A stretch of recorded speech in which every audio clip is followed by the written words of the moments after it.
नमस्कार आदरणीय दर्शकहरू, यहाँहरू सबैलाई स्वागत छ। यतिखेर हामी तपाईँ सम्पूर्ण आदरणीय दर्शकहरू मार्फत तपाईँ सम्पूर्ण आदरणीय दर्शकहरू सामु उपस्थित भएका छौँ एउटा विशेष जानकारीमूलक कुराकानी लिएर। आदरणीय दर्शकहरू, यहाँहरू सबैलाई थाहै छ, यतिखेर विशेष गरी अमेरिकामा रहनुभएका तपाईँ सम्पूर्ण आदरणीय दर्शकहरूको लागि यतिखेर अमेरिकामा ट्याक्सको समय आएको छ र हामी ट्याक्सको बारेमा धेरै कुरा जान्नुपर्ने हुन्छ र ट्याक्स अमेरिकामा बस्ने बेलामा सबैभन्दा महत्त्वपूर्ण विषय हो र हामी अमेरिकामा ट्याक्स सम्बन्धी यदि सही जानकारी पाएनौँ र अमेरिकाको ट्याक्ससँग सही तरिकाले डिल गर्न सकेनौँ भने धेरै कुराको दुःख पाउन सकिन्छ। त्यसैले गर्दा आजदेखि विशेष गरी हामी हरेक महिनाको अन्तिम आइतबार अमेरिकाको ट्याक्ससँग सम्बन्धित विभिन्न खालका जानकारीमूलक कुराकानी गर्नेछौँ र जानकारीमूलक कार्यक्रम लिएर आउनेछौँ। तर आज भने विशेष गरी हामीले अमेरिकाको ट्याक्समा बेसिक जानकारी के कस्ता हुन सक्छन्, अमेरिकाको ट्याक्स भनेको के हो, अमेरिकाको ट्याक्स सिस्टम कसरी चल्छ, एउटा आम मानिसले अमेरिकामा ट्याक्स सम्बन्धी के जान्नुपर्छ लगायतका विषयमा कुराकानी गर्नेछौँ। र आजदेखि यो विषयमा कुराकानी गर्नको लागि नेपाली समुदाय न्युयोर्कमा रहेर लामो समयदेखि अमेरिकामा आफ्नो अनुभव हासिल गर्नुभएका र यो सेवा सम्बन्धी उहाँले अमेरिकामा लामो समयदेखि काम गर्नुभएको छ र नेपाली समुदायमा उहाँको विशेष इमेज छ यस कुरामा। र उहाँ सिपिए हुनुहुन्छ, विराज रिजालज्यू, जो अमेरिकाको न्युयोर्कमा हुनुहुन्छ। उहाँसँग हामी कुराकानी गर्नेछौँ र उहाँसँगबाट जानकारी लिनेछौँ र यहाँहरूसँग हामीहरूले यहाँका जिज्ञासा, त्यसै गरी अमेरिकामा रहेको ट्याक्स सम्बन्धी के कस्ता कुराहरू जान्नुपर्छ भन्ने विषयमा जानकारी दिनेछौँ। सबैभन्दा पहिला विराज रिजालज्यूलाई स्वागत गरौँ। विराज सर, नमस्ते, यहाँलाई स्वागत छ। हजुर नमस्कार सूर्यजी, साथै दर्शकहरूमा पनि नमस्कार छ। यो पेन्डेमिकको समयमा यहाँले सुरु गर्नुभएको ट्याक्स सम्बन्धी श्रृङ्खलालाई हामीले निरन्तर एजुकेसनल प्रोग्रामको रूपमा अगाडि बढाउनेछौँ। यसलाई एडभाइसको रूपमा नलिनु होला। एडभाइस हुनेको गर्नको लागि चाहिँ हामीले प्लानिङ गरेर हेर्नुपर्ने हुन्छ। यो युनिक प्रत्येक इन्डिभिजुअललाई फरक हुन्छ, त्यस कारणले यसलाई एजुकेसनको रूपमा लिनु होला, एडभाइसको रूपमा नलिनु होला प्लिज। Thank you. पक्कै पनि व्यक्तिगत रूपमा हरेक मानिसको ट्याक्सको सिचुएसन फरक हुनसक्छ, त्यसले गर्दा आवाज अलिकति कम बेस भयो के, अलिकति भोल्युम मेरोमा चाहिँ कम बेस आइरहेको छ। ए हजुर, म अझै त्यसो भए अलि जोडले बोल्दैछु। अहिले ठिक छ? अहिले ठिक छ। हजुर, अलिकति ट्याक्स सम्बन्धी विशेष कुराकानी गर्दा यहाँहरूलाई हामी आज गहिराइमा पुग्ने भन्दा पनि वास्तवमा यो हाम्रो कार्यक्रम कसरी जानेछ भन्ने कुरामा फोकस गर्नेछौँ। र हाम्रो कार्यक्रम भनेको जानकारीमूलक कार्यक्रम, एउटा वास्तवमा अमेरिकामा ट्याक्समा जान्नै पर्ने कुरा, आम मानिसले जान्नै पर्ने कुराको बारेमा कुरा गरौँ। विराज सर, जतिखेर 2000 यतिखेर हामी 21को सुरुवातमा छौँ, यो आम मानिसले बुझ्ने भाषामा भन्दा अहिले चाहिँ ट्याक्स सम्बन्धी के कस्ता परिवर्तन आएका छन् र आम मानिसले ट्याक्सको बारेमा बुझ्नै पर्ने विषयवस्तुहरू के हुन्, थोरै जानकारी दिनु प्लिज। अब यो हिस्ट्रीदेखि भन्नुपर्दा अलिक लामै हुन्छ। अब अहिले सरस्वती भन्नुपर्दाखेरि हामीले 2021मा आइपुग्दाको बेलासम्ममा अमेरिकामा ट्याक्स रेटहरू धेरै, इन्कम ट्याक्स रेट भनौँ न, त्यहाँ विभिन्न ट्याक्सहरू पर्छन्। त्यसमध्येमा इन्कम ट्याक्स रेट चाहिँ लगभग 94% पनि थियो कुनै समयमा। भनौँ न, रोनाल्ड रेगन प्रेसिडेन्ट हुनुभन्दा अगाडि 94% इन्कम ट्याक्स लाग्थ्यो यहाँ। अनि त्यसपछि घटेर तपाईँको 40%को हाराहारीमा आएर अहिले अब हाम्रो हाइएस्ट रेट चाहिँ 37% मार्जिनल ट्याक्स रेट छ। तर 37% भनेर सबैलाई 37 लाग्दैन। 10%देखि सुरु भएर इन्कम ट्याक्स, इन्डिभिजुअल इन्कम ट्याक्समा 37सम्म पुग्छ। अब हिस्टोरिकल ब्याकग्राउन्ड हेर्दाखेरि यो सिभिल वार भएको बेलामा अलिक धेरै हाई ट्याक्सहरू लगाएको देखिन्छ। अब यसमा पनि युएसमा विभिन्न किसिमका ट्याक्सहरू छन्। त्यसमा मूलत भन्नुपर्दा बिजनेसपट्टि लाग्ने ट्याक्स र इन्डिभिजुअलपट्टि लाग्ने ट्याक्स छन्। अब इन्डिभिजुअलपट्टि लाग्ने ट्याक्सभित्र पनि इन्कम ट्याक्स एउटा भइहाल्यो। अहिले हामीले कुरा गऱ्यौँ त हाइएस्ट इन्कम ट्याक्स कुनै समयमा लगभग 40-50 वर्षसम्म, लगभग 50-55 वर्षसम्म अमेरिकामा 50 देखि 94% को ट्याक्स रेट थियो। भनौँ 19 यो चाहिँ 86 को हाराहारीसम्म त्यो ट्याक्स तिर्नु पर्थ्यो अमेरिकनले। अनि त्यसपछि अब अरू ट्याक्स, यो इन्कम ट्याक्सको कुरो भयो, त्यसपछि पेरोल ट्याक्स, त्यसपछि सोसल सेक्युरिटी, मेडिकेयर पर्यो त्यसभित्र।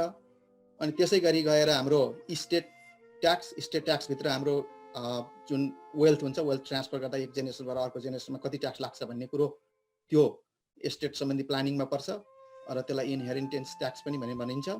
अनि त्यो पनि हाई ट्याक्स नै छ, त्यसमा पनि 40% को हाराहारी पर्छ। अझ स्टेटको थप्दाखेरि लगभग 50% ट्याक्स हुन जान्छ त्यसमा पनि। अनि त्यसपछि आएर लोकल गभर्मेन्टले लाउने र स्टेट गभर्मेन्टले लाउने छुट्टै ट्याक्स रेटहरू छन्। त्यसभित्र फेरि सेल्स एन्ड युज ट्याक्स भनेर स्टेटले फेरि छुट्टै अर्को, कति मान्छेले कन्ज्युम्सन गर्छ, कति पर्चेस गर्छ, त्यसको आधारमा लगाउने ट्याक्स त्यो छुट्टै छ। जुन अरू युरोपियन कन्ट्रीहरूमा त्यसलाई भ्याट ट्याक्स भनेर पनि भनिन्छ, त्यो किसिमको ट्याक्सलाई यहाँ चाहिँ सेल्स ट्याक्स भनिन्छ। र यसरी गर्दाखेरि यहाँ विभिन्न किसिमका ट्याक्सहरू लगाइएको कारणले गर्दाखेरि एउटा भनौँ न वेल्थ चाहिँ सबैलाई डिस्ट्रिब्युसन गर्नलाई सजिलो भएको छ। अनि त्यस कारणले गर्दाखेरि पनि विभिन्न बिजनेस अथवा ठुला ट्याक्स धेरै ट्याक्स तिर्ने व्यक्तिहरूले ट्याक्स प्लानिङबाट कसरी मिनिमाइज गर्न सकिन्छ ट्याक्स कोडहरू युज गर्न भनेर ट्याक्स प्लानिङको टुल्सहरू युज गर्नुहुन्छ। अनि त्यसले गर्दाखेरि यो र अर्को कुरो के छ भन्दाखेरि यो ट्याक्स चाहिँ भास्ट भएको कारण के हो भन्दाखेरि सबै व्यक्तिलाई लगभग साइन्टिफिक तरिकाले इक्वल होस् भन्नको लागि ती फर्मुलाहरू लगाउनु पर्ने हुनाले त्यसले गर्दाखेरि यहाँको ट्याक्समा चाहिँ धेरै विषयवस्तुहरू जोडिन गएको कारण त्यहाँ पनि पर्छ। अनि विभिन्न सेक्टरमा विभिन्न टाइममा अनि विभिन्न बिजनेसहरूलाई अनि विभिन्न व्यक्तिहरूलाई विभिन्न इन्कमहरूलाई पनि विभिन्न ट्याक्स लगाउनु परेको कारणले गर्दाखेरि एकदमै भेग सब्जेक्ट एउटा युनिभर्सिटी नै छ। यसमा धेरै डकुमेन्टहरू धेरै एमेन्डमेन्टहरू छन्। सूर्यजी हजुर, सम्पूर्ण दर्शकहरूलाई के जानकारी दिनु भने अमेरिकाको ट्याक्समा धेरै कुरा जान्नुपर्ने हुन्छ र आज हामी चाहिँ एउटा यो कार्यक्रम ट्याक्स टक नाम दिएर हरेक महिनाको अन्तिम आइतबार आउँछौँ र कहिलेकाहीँ कुनै ठुलो परिवर्तन आउँदा हामी अझै धेरै अरू समयमा पनि आउनेछौँ र विराजसँग कुराकानी गर्नेछौँ। जस्तै आज हामी अलिकति पर्सनल ट्याक्स बारेमा कुरा जस्तै आवाज चाहिँ तलमाथि भइरहेछ यहाँ मैले सुन्दा चाहिँ। हजुर, धेरै मानिसहरूलाई जस्तै पर्सनल ट्याक्समा यतिखेर नयाँ सरकार आइसकेपछि के कस्ता छुट छन्, पेन्डेमिकले के कस्ता छुटहरू आएका हुन सक्छन् भन्ने जिज्ञासाहरू छन्। पेन्डेमिक र यो नयाँ सरकारले पर्सनल ट्याक्समा के कस्तो फरक लिएको छ अहिले खास? अब यो ट्याक्सको परिवर्तनहरू प्राय हरेक सरकारहरू आउँदाखेरि चेन्ज हुने गर्छ। किन भन्दाखेरि फिस्कल पोलिसीमा बजेट निर्धारण गर्ने कुरो ट्याक्समा डाइरेक्ट लिङ्क हुने हुनाले, किनभने अब प्राय सबै सरकारहरूले चाहिँ ब्यालेन्स बजेट बनाउन खोज्छन्। ब्यालेन्स बजेट भनेको मतलब आम्दानी र खर्चलाई लगभग बराबर पार्ने खोज्दाखेरि अब त्यो ट्याक्सहरू परिवर्तन गर्नुपर्ने हुन्छ। किनभने हरेक सरकारका आफ्नै किसिमका उद्देश्यहरू हुन्छन् र जनतालाई त्यसरी नै भोट माग्दाखेरि उहाँहरूले कमिटमेन्ट गर्नुभएको हुन्छ र त्यो कमिटमेन्ट पुरा गर्नु पर्दाखेरि त्यसको आय स्रोत चाहिँ ट्याक्समै जाने हुनाले उहाँहरूले ट्याक्सलाई नै तलमाथि बनाउने अथवा चेन्ज गर्ने, परिवर्तन गर्ने, त्यहाँ कुराहरू इम्प्लिमेन्ट गर्ने प्रक्रियाहरू उहाँहरूले गर्नुहुन्छ। अब अहिले यो पेन्डेमिकको कारणले गर्दाखेरि अब ट्याक्समा चाहिँ अब जसरी लास्ट भनौँ 2-3 वर्ष अगाडि जुन ट्रम्प प्रेसिडेन्ट हुँदाखेरि आएको ट्याक्स कोडहरू प्राय त्यही नै छन्। अहिले त्यतिखेर अलिकति रिफर्म भयो ट्याक्समा। अनि अब अहिले आएर चाहिँ ट्याक्सको परिवर्तन भइसकेका छैन बाइडेन प्रेसिडेन्ट आइकन चाहिँ। अब यस पछाडि परिवर्तनहरू पनि हुन सक्ने सम्भावनाहरू धेरै देखिन्छन्। अब अहिले चाहिँ खासमा भन्ने हो भने ट्याक्सलाई सहुलियत दिने, अब मान्छेहरूलाई चाहिँ यो अहिले पेन्डेमिकको कारणले गर्दाखेरि परेको असरलाई सहुलियत दिनलाई ट्याक्स रिबेट मार्फत अथवा ट्याक्स क्रेडिट मार्फत अथवा एक्सपेन्सहरू डिडक्सन मार्फत ट्याक्सहरू मिनिमाइज गर्ने र अनि यो उहाँहरूलाई सहुलियत, यो बिजनेस र ट्याक्स पेयरहरूलाई सहुलियत दिएर इकोनोमीलाई ग्रोथ गर्ने भन्ने कुरो छ। त्यस कारण ट्याक्समा खासै परिवर्तन अहिले छैनन्। लास्ट इयरमा जे थियो त्यही नै हो। तर अब अहिले मूलतः यतिखेर चाहिँ अब यो नयाँ जुन हाम्रो ट्याक्स बिल आउँदैछ त्यो बिल चाहिँ आयो, रिलिफ बिल आउँदैछ यो कोभिड-19 को, त्यो आयो भने त्यसमा अब यो चाइल्ड ट्याक्स क्रेडिटहरू अनि अरू फर्दर रिबेटहरू हुने हुनाले अब त्यो बिलमा यसो सरसर्ती हेर्दाखेरि लगभग एउटा परिवार 4 जनाको परिवारले सर्टेन इन्कम थ्रेसहोल्ड मिलाउँदाखेरि मिल्यो भने त्यो आधारमा उहाँहरूले 14,000 प्लस पनि पाउन सक्ने सम्भावना देखिन्छ ट्याक्स रिबेट मार्फत। त्यसलाई चाहिँ यो ट्याक्सभित्र राखिएको हुनाले ट्याक्स रिबेट अथवा स्टिमुलस पेमेन्ट भनेर भनिन्छ। त्यो अरू पेन्डेमिक पेमेन्टहरू, अनइम्प्लोइमेन्ट इन्सुरेन्सहरू त्यो चाहिँ छुट्टै भयो। यो चाहिँ ट्याक्स मार्फत आउने कुरो मात्रै हामीले गरे हो। त्यसैले गर्दाखेरि अहिले सरस्वती ट्याक्सको परिवर्तन चाहिँ छैन सूर्यजी, तर पनि ट्याक्सलाई चाहिँ अहिले सहजीकरण सहुलियतको रूपमा हेरेको देखिन्छ सरकारहरूले।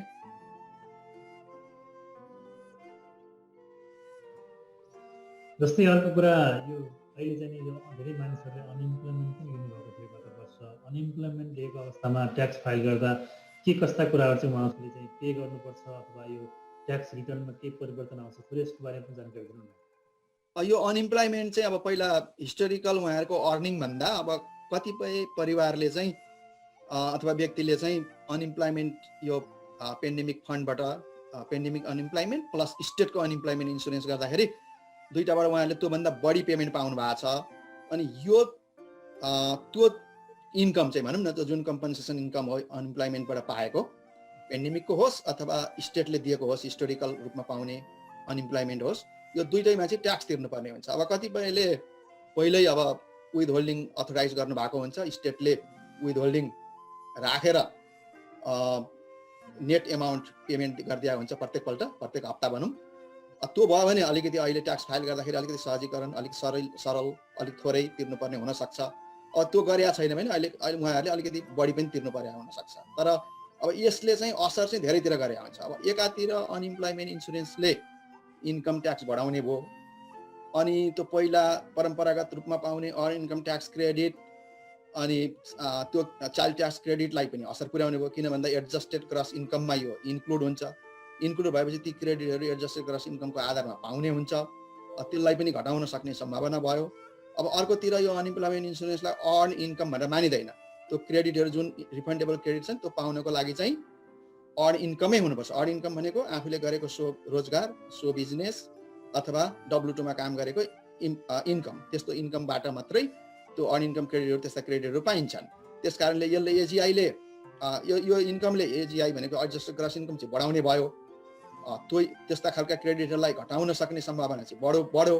तर यो इन्कमले चाहिँ फेरि उतापट्टि हाम्रो मार्केट बेनिफिट भनौँ न, लोन एप्लाई गर्नु पर्यो, त्यस्ता कुरामा चाहिँ फेरि यो इन्कमलाई ब्याङ्कहरूले चाहिँ मान्दैनन्। फाइनेन्सियल इन्स्टिट्युसनले किन मान्दैनन् भन्दा यो टेम्पोररी इन्कम हो।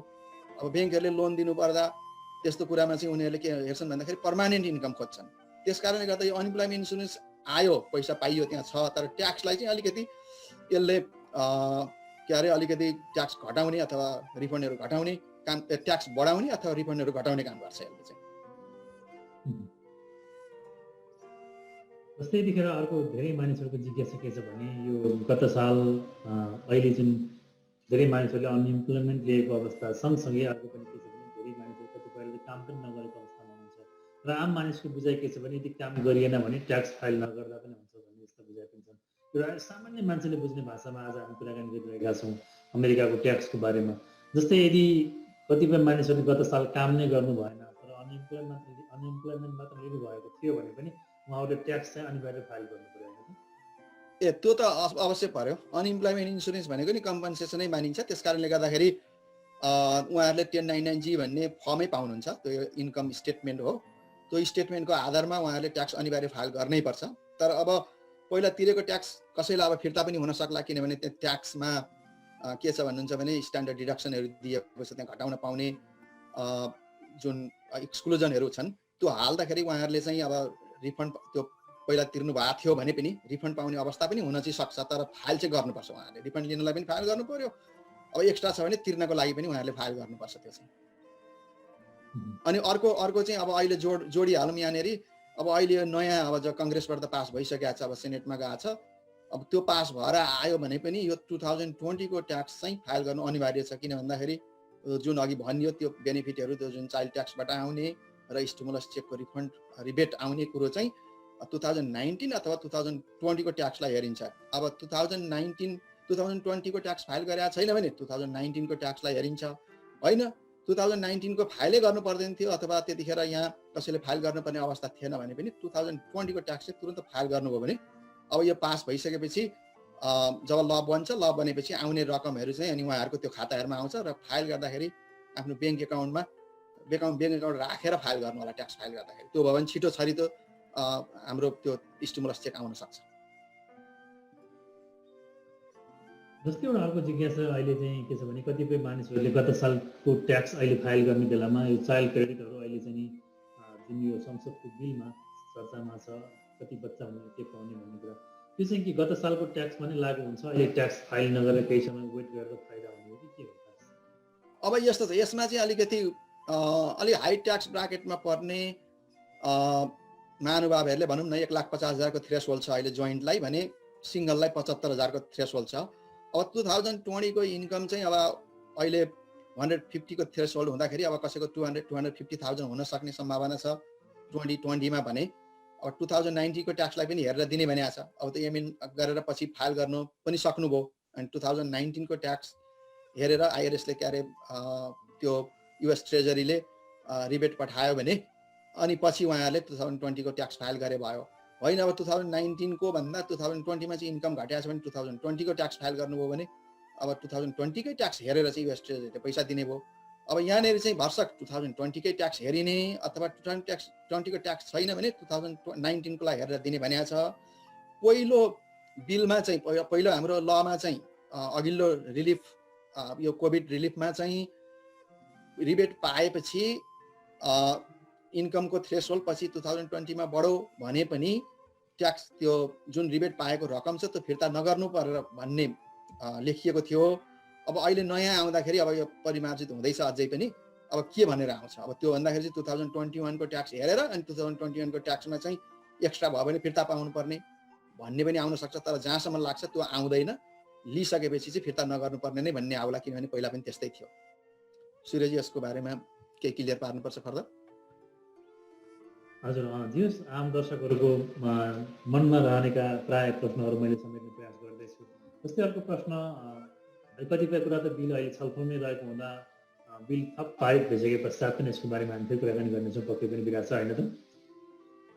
हजुर अवश्य अवश्य त्यसलाई चाहिँ अब त्यो भएपछि हामीले यो अहिले चाहिँ अब यो हाइपोथेटिकल कुरो जस्तै हुन्छ, तर एक किसिमले एक तहबाट पास भएको छ। अब जहाँसम्म लाग्छ अब तिनै कुराहरूमा आउन चाहिँ, तर त्यसलाई चाहिँ अहिले हामीले यही हुन्छ भनेर चाहिँ नभनौँ किटानी साथ। हजुर पक्कै पनि। जस्तै यो कतिपय मानिसहरूले चाहिँ जस्तै यो हेल्थ इन्सुरेन्सको पहिला अनिवार्य थियो, यो पटक चाहिँ हेल्थ इन्सुरेन्स लिएको र नलिएको अवस्थामा ट्याक्स फाइल गर्दा त्यस्तो कुनै फरक पर्छ कि के हुन्छ?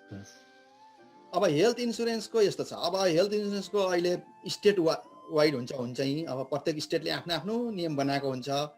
अब अलिक उदारवादी स्टेटहरूले चाहिँ एउटा सर्टेन इन्कमको लेभलसम्म हेल्थ इन्सुरेन्स पुरै फ्री गरिदिएको हुन्छ भने अनि त्यस पछाडिको पोइन्टबाट अर्को पोइन्टसम्म थोरै प्रिमियम तिर्दै इन्कम बढ्दै जाँदाखेरि त्यो प्रिमियमको तह चाहिँ बढ्दै जान्छ र ट्याक्समा त्यो क्रेडिट दिएर त्यो जुन प्रिमियम हो मन्थली तिर्नुपर्ने त्यसलाई घटाइएको हुन्छ।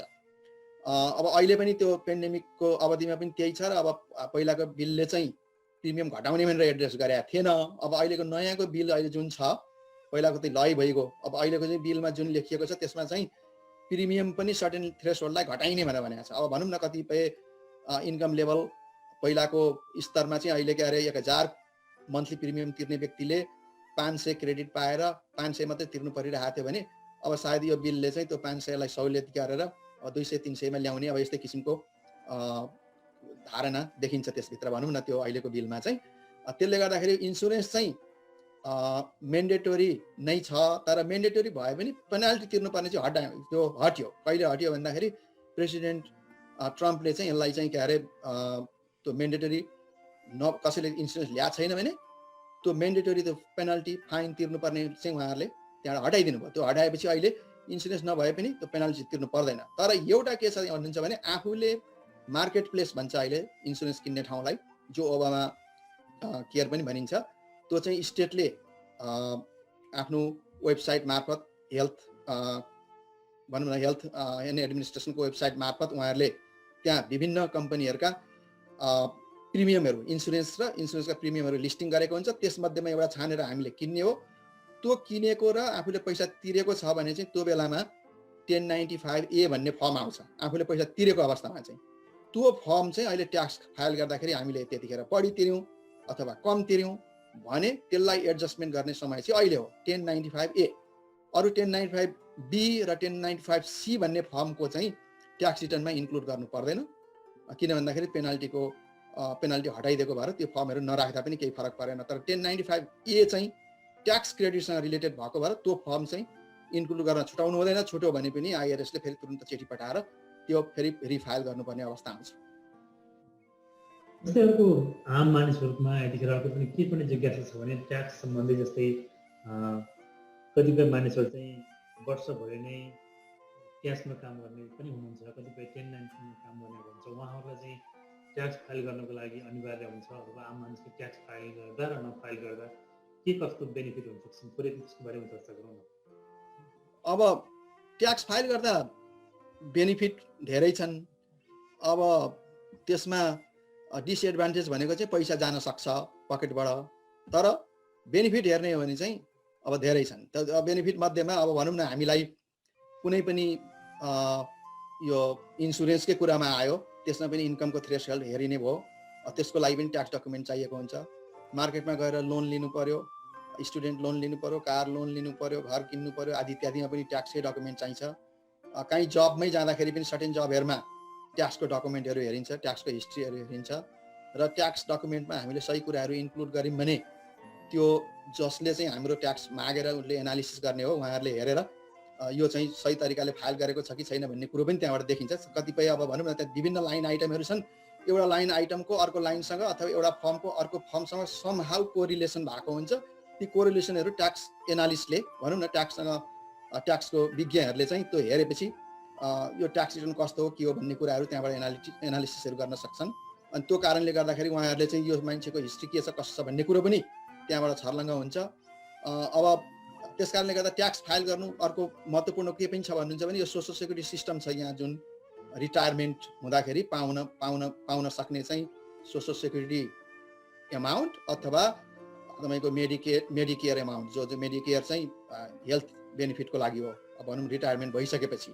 अब यो दुईवटा कुरालाई पनि ट्याक्समा सर्टेन क्रेडिट भएन भने त्यो पाइँदैन। त्यस कारणले गर्दाखेरि ट्याक्स फाइल गर्नु, इभन सेल्फ इम्प्लोइमेन्ट यहाँले अघि भन्नुभयो, अब W2 को इन्कममा त पहिले काटेर राखेको हुन्छ, त्यो फाइल गर्नु परिहाल्यो, त्यो अनिवार्य त्यहाँ गइहाल्छ। अब नहुनेले जसले चाहिँ सो इन्कम आर्जन गर्नुभएको छ अथवा 1099 पाउनु भएको छ अथवा साना बिजनेसहरू गर्नुभएको छ अथवा स्ट्रिट भेन्डर भन्छ, अब स्ट्रिटमा गएर चाहिँ सामानहरू बेच्ने त्यसरी पनि पैसाहरू आर्जन गरिराख्नु भएको हुनसक्छ।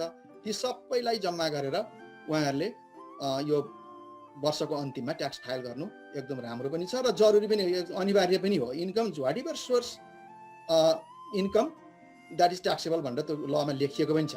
त्यस कारणले गर्दा कुनै पनि सोर्सबाट आएका इन्कमहरू अथवा माध्यम पनि भनौँ न, कसैले क्यासमा पायो, चेकमा पायो, सामान पायो, त्यसको पनि महत्त्व छैन। किन भन्दाखेरि उहाँहरूले जेमा पाए पनि त्यसलाई चाहिँ अहिले मार्केट भ्यालुमा कन्भर्ट गरेर ट्याक्समा रिपोर्ट गर्नुपर्ने हुन्छ।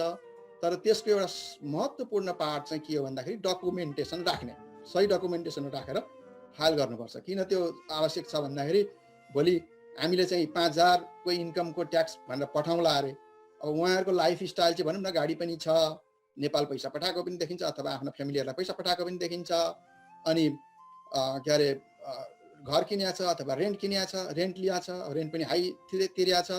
यी सबै लाइफस्टाइलको आधारमा हेर्दाखेरि चाहिँ अब उहाँको त 5000 होइन 50000 हो इन्कम भन्ने लाग्यो भने आइआरएसले त्यसरी 50000 को बिल पनि पठाउन सक्छ। त्यो बेलामा उहाँहरूले आफ्ना डकुमेन्टहरू राखेर त्यो मेरो 50000 होइन हो 5000 हो भन्ने कुराहरू प्रुभ गर्न सक्नुपर्छ। अथवा यो मैले एउटा एक्जाम्पल मात्रै दिएको, जुनै पनि हुनसक्छ एमाउन्ट थ्रेसहोल्ड, तर डकुमेन्ट प्रुफ गर्ने बर्डन चाहिँ ट्याक्स पेयरलाई नै हुन्छ। यदि उहाँहरूले त्यो गर्न नसक्दा चाहिँ त्यसमा पेनल्टी लाग्ने, त्यो पुरै ट्याक्स आइआरएसले भनेअनुसार तिर्नुपर्ने, त्यसमा पनि एडिसनल पेनल्टी तिर्नुपर्ने, अब उस्तै भयो भने फ्रजुलेन्ट केसहरू भयो भने क्रिमिनल केसहरू लाग्ने, अब यी सबै कुराहरू चाहिँ हुन सक्छन्। त्यस कारणले आफ्नो ट्याक्स फाइल गरेको ट्याक्स डकुमेन्टका अरू के अरे त्यसका प्रुफ हुने खालका डकुमेन्टहरू चाहिँ आफूले फाइलमा 5 वर्षसम्म राख्न सक्नुपर्छ। सूर्यजी त्यसको बारेमा केही क्लियर पार्नु पर्यो भने फेरि पक्कै पनि दोहोऱ्याउनु होला। बेसिक जानकारी यही नै हो। जस्तै मैले आजको कार्यक्रम सुरुमै भने हामी आज विशेष गरी बेसिक रूपमा अमेरिकामा रहेको एउटा आम नागरिकले बुझ्नुपर्ने ट्याक्स सम्बन्धी कुराहरू, ट्याक्स फाइल गर्नै पर्ने कारण के हो, ट्याक्स फाइल नगर्दा के कस्ता समस्यामा पर्न सकिन्छ जस्ता जानकारीमूलक एउटा हामी सुरुवात गरेका छौँ। र आम दर्शकहरूलाई फेरि पनि भन्न चाहन्छु, सिपिए विराज रिजालजी जो न्युयोर्कमा हुनुहुन्छ, उहाँलाई तपाईँहरूले कुनै पनि जिज्ञासाहरू पर्सनल ट्याक्स सम्बन्धी अथवा बिजनेस सम्बन्धी अथवा अमेरिकाको समग्र ट्याक्स सम्बन्धी कुनै पनि समस्या छन् अथवा तपाईँको जिज्ञासा छन् भने उहाँको इमेल एड्रेस तपाईँहरूले इमेलमा टेक्स्ट पनि गर्न सक्नुहुन्छ। उहाँको इमेल एड्रेस रहेको छ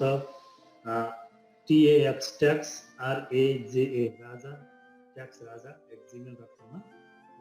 त्यो अथवा info@taxraja.com, info@taxraja.com, यो दुईटामा अब भनौँ न कसैलाई हामीले रोमनमै टाइप गरेर नेपालीमै टाइप गरेर इङ्ग्लिसमै टाइप गरेर जेमा टाइप गरेर पठाए पनि हुन्छ। अब स्पेनिस चाइनिजमा त म बुझ्दिनँ, त्यो नपठाउनु होला। हजुर अरू यो भनौँ न नेपालीमा चाहिँ रोमनमै लेखेर पठाए पनि हुन्छ। कुनै पनि ट्याक्स सम्बन्धी जिज्ञासा छ भने उहाँलाई चाहिँ प्रश्न सोध्न सक्नुहुन्छ र उहाँले जानकारी दिनुहुन्छ। र हामी हरेक महिनाको अन्तिम आइतबार यसै समयमा आउनेछौँ र पक्कै पनि कङ्ग्रेसले जुन नयाँ बिल पारित गर्दैछ त्यसमा ट्याक्स सम्बन्धी नयाँ कुरा भयो भने अथवा कुनै पनि ट्याक्स सम्बन्धी चेन्जेस भयो भने हामी तत्काल आएर यसै गरी लाइभ मार्फत आम दर्शकहरूको जिज्ञासा मेट्ने प्रयास गर्नेछौँ। आज विशेष गरी जानकारीमूलक कार्यक्रम हो र यहाँको दर्शकहरूलाई पनि हामी जानकारी मात्र दिन आएका हौँ, त्यसले गर्दा हामी पनि हल्का जानकारी दियौँ विशेष हाम्रो कार्यक्रमको बारेमा। विराज सर, हामी आगामी एपिसोडदेखि अलिक डिटेलमा प्रत्येक विषयमा एउटा विषय पिक गरेर त्यो विषयमा दर्शकहरूको प्रत्यक्ष क्वेसन लिएर डिटेलमा जानेछौँ। आज हामी विशेष गरी एउटा कार्यक्रमको बारेमा जानकारी दिन आएका छौँ र तपाईँले जसरी यो अमेरिकामा रहेका आम दर्शकहरू, हाम्रो आम दर्शकहरूका लागि समय दिने प्रयास गर्नुभएको छ, त्यसका लागि तपाईँलाई पनि धेरै धेरै धन्यवाद भन्न चाहन्छु र आम दर्शकहरूलाई पनि धेरै धेरै धन्यवाद भन्न चाहन्छु। Thank you Viraj sir. हजुर, धेरै धेरै धन्यवाद छ। तर यसलाई चाहिँ एजुकेसन रूपमा लिनु होला, यसलाई एडभाइसको रूपमा नलिनु होला, किनभने यो सबैलाई एउटै नियम लागू हुँदैन, विभिन्न किसिमका नियमहरू लागू हुने हुनाले यसलाई प्लिज एजुकेसनको रूपमा लिनु होला। यहाँलाई धेरै धेरै धन्यवाद छ। नमस्कार। Thank you so much. Thank you sir.